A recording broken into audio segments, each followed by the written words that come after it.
rajim bismillahi rahmani rahim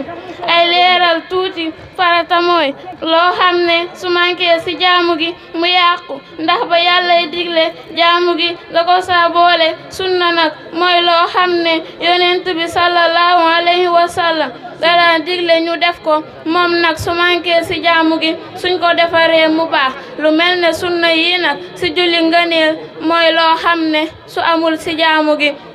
du ko tee baax faratay julli fukk ak juróom la yéene kabbalu halma jàng fatiha akub taxawaayam sëgg jàpp say oom akub siggeem dab sab ci suuf akub siggeem ak roy sa imaam yemoo dal toftale sëlmal akub toogaayam sunnay julli fukk ak juróom ñett la liqaam jàng saar ak taxawaayu jàng saar yeeru fa nga ko war a defee beral fa nga ko war a defee wax samihallahu liman hamidahu kabar bu dul kabaru halma jataayu taay ju njëkk ak ju mujj ak gën a yokku dëgëral ga jiital fatiha ci saar wi delloo sëlmalu imaam ak ki ci sawet su imaam di jàng jullik beral nga bañ a jàng beral sëlmalu farata jullit yonent bi sallallahu alayhi wa sallam booy sujjoot nga sujjootee sa bakkan ak say tenko ak sa bëti woom def saatiir ci kanamam su dee yow miy julli kenn nga wala nga ànd ak imaam su fekkee nga ànd ak imaam du ko jar ndax imaamam mooy saatiram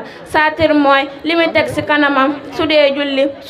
su ragalee ku fa romb yilimaan yonent bi sallallahu alayhi wa sallama nee na yilimaan des koo war di roy ba tax na kenn waree su koo njëkk a rukon waree su koo njëkk a sujjoot waaye ñaar yi ku ko njëkk a def sag julli yàqu na te mooy kabbalu halma ak sëlmal sadaqallahul azim